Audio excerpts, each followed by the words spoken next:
Election commission का 1 मार्च का फैसला आइन से मुतसादिम है। तहरीक इंसाफ कौमी असम्बली में मखसूस नशिस्तों की हकदार है। इलेक्शन कमीशन मखसूस नशिस्तों पर तहरीक इंसाफ के उम्मीदवारों को नोटिफाई करे। सुप्रीम कोर्ट ने मखसूस नशिस्तों से मुतालिक केस का 70 सफ़ात पर मुश्तमिल तफसीली फैसला जारी कर दिया। तफसीली फैसला जस्टिस मंसूर अली शाह ने तहरीर किया। पीटीआई सियासी जमात है। आइन या कानून सियासी जमात को इंतखाबात में उम्मीदवार खड़े करने से नहीं रोकता। पीटीआई ने 2024 के आम इंतखाबात कौमी और सूबाई असम्बलियों की नशिस्तें जीती या हासिल की हैं। इलेक्शन कमीशन आम इंतखाबात में अपना किरदार अदा करने में नाकाम रहा। इंतखाबी निशान ना देना सियासी जमात के इंतखाब लड़ने के कानूनी और आइनी हक को मुतासर नहीं करता। इलेक्शन में बड़ा स्टेक अवाम का होता है। अवाम की ख्वाहिश और जमहूरियत के लिए शफाफ इंतखाबात जरूरी है। तफसीली फैसले में पेशावर हाई कोर्ट के फैसले को भी कलअदम करार दिया गया। सुप्रीम कोर्ट ने इलेक्शन रूल्स की शेख 94 को गैर आइनी करार देते हुए कलअदम करार दे दिया। रूल 94 आइन और इलेक्शन एक्ट 2017 में मुतसादिम है। सुप्रीम कोर्ट का तफसीली फैसला।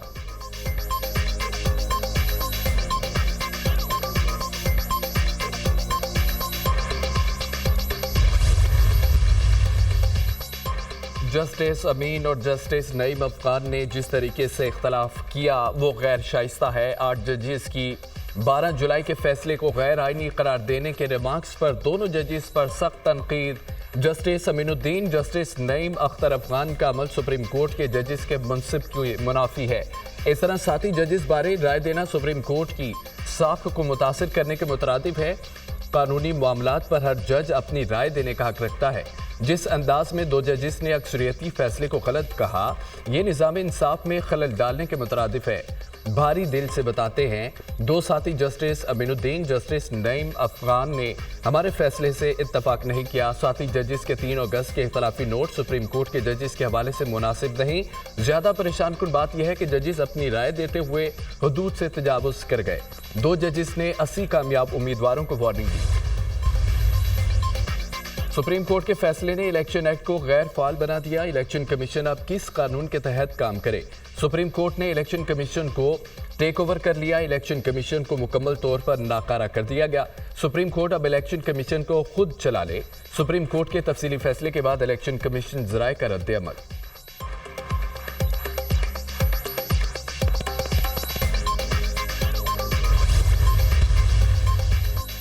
Lieutenant general Mohammad Asim Malik DGISI तैनात 30 सितंबर को अपनी जिम्मेदारियां संभालेंगे। मोहम्मद आसिम मलिक इस वक्त GHQ में एडजॉन्टेड जनरल के फ़राइज़ सर अंजाम दे रहे हैं। लेफ्टिनेंट जनरल मोहम्मद आसिम मलिक इससे पहले बलूचिस्तान में इन्फेंट्री डिवीजन और वज़ीरिस्तान में इन्फेंट्री ब्रिगेड कमांड कर चुके हैं। लेफ्टिनेंट जनरल मोहम्मद आसिम अपने कोर्स में एजाज़ी शमशेर भी हासिल कर चुके हैं।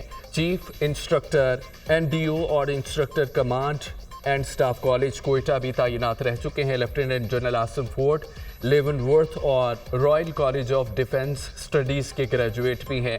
लेफ्टिनेंट जनरल आसिम मलिक के वालिद गुलाम मोहम्मद भी लेफ्टिनेंट जनरल तैनात रहे। कोर कमांडर रावलपिंडी भी रहे। गुलाम मोहम्मद को जनरल GM के तौर पर जाना जाता है। ज़िला खैबर पख्तूनख्वा के लिए नई मुश्किल तैयार। अलीमीन गंडापुर के खिलाफ लाहौर में दहशतगर्दी का मुकदमा दर्ज। मुकदमे में इंसदाद दहशतगर्दी, इक़दाम कत्ल, जान से मारने की धमकियों समेत दीगर 13 दफात शामिल है। मुकदमा SHO हडियारा की मुदियत में थाना मन्नावा में दर्ज किया गया। लाहौर पुलिस के जवान सियालकोट लाहौर मोटरवे पर तैनात थे। अलीमीन गंडापुर की क़यादत में 250 से 300 अफराद का जत्था आया। मुश्तिल मसल्ह अफराद ने टोल प्लाजे के शीशे तोड़े। FIR का मतन।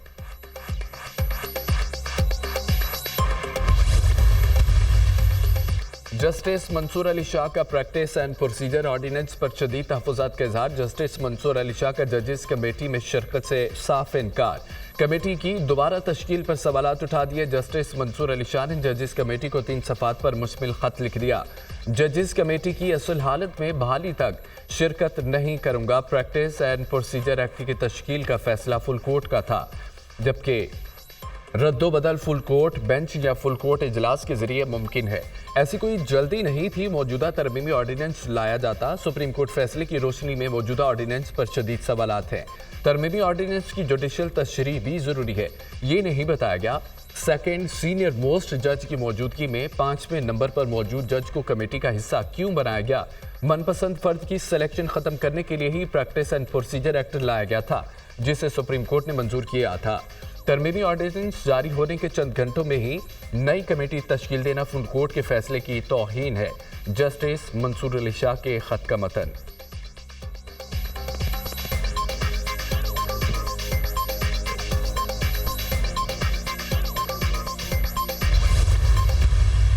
मंसूर अली शाह साहब ने जो कुछ अपने ख़त में लिखा वो बिल्कुल हक पजानब है। फुल कोर्ट जजमेंट आई है इस केस में, जिसका बारहा हवाला दिया है मंसूर अली शाह साहब ने अपने ख़त में। वो उसको पूरी तरह इग्नोर किया। किसी भी पार्लियामेंटेरियन के पास ड्राफ्ट था ही नहीं जो जिसके लिए वो वोट मांग रहे थे, जिसके लिए वो नंबर पूरे कर रहे थे, और ये बताया नहीं जा रहा था कि क्या अमेंडमेंट क्या है जिसके लिए आप नंबर पूरे करते हैं। तो यहाँ तो बदनीयत ही बड़ी वाज़ेह थी। और जस्टिस मंसूर अली शाह का जजेस कमेटी को लिखा गया खत हक बजानिब है। फुल कोर्ट जजमेंट को नजरअंदाज किया गया। जिस आईनी तरमीम के लिए वोट मांगा जा रहा है उसका ड्राफ्ट किसी भी रुकने पार्लियामेंट के पास नहीं था। कोई नहीं जानता था जिस तरमीम के लिए नंबर पूरे किए जा रहे हैं उसमें क्या लिखा है। ऐसी तरमीम की कोई आईनी हैसियत नहीं होती। इलेक्शन कमीशन सुप्रीम कोर्ट के फैसलों पर अमल दरामद नहीं करना चाहता। रहनुमा तहरीक इंसाफ हामिद खान की प्रोग्राम दुनिया मेहर बुखारी के साथ में गुफ्तगू।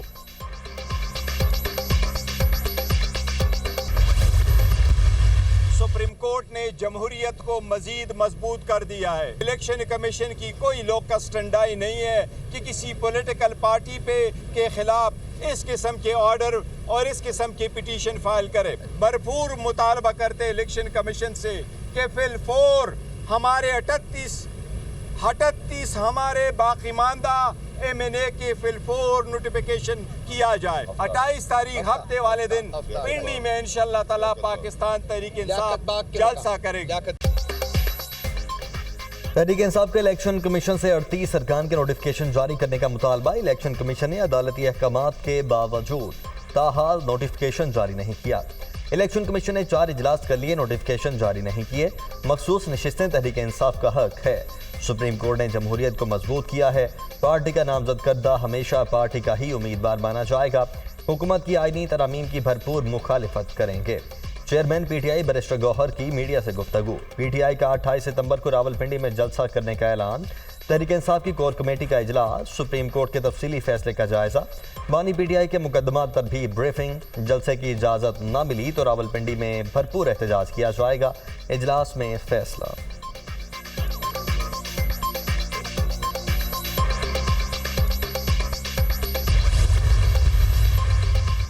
सुप्रीम कोर्ट ने 63A नजरसानी केस की समाअत के लिए 5 रुकनी लार्जर बेंच तश्कील दे दिया। Chief justice of Pakistan bench की सरबराही करेंगे। Justice Munib Akhtar, justice Aminuddin Khan bench में शामिल। जस्टिस जमाल मंदुकैल और जस्टिस मजहर आलम मियाखिल भी बेंच का हिस्सा। ऑजिडी केस पर भी सुप्रीम कोर्ट का 5 रुकनी लार्जर बेंच तश्कील। बेंच की सरबराही जस्टिस मंसूर अली शाह करेंगे। Justice Yahya Afridi, justice Aminuddin Khan bench में शामिल।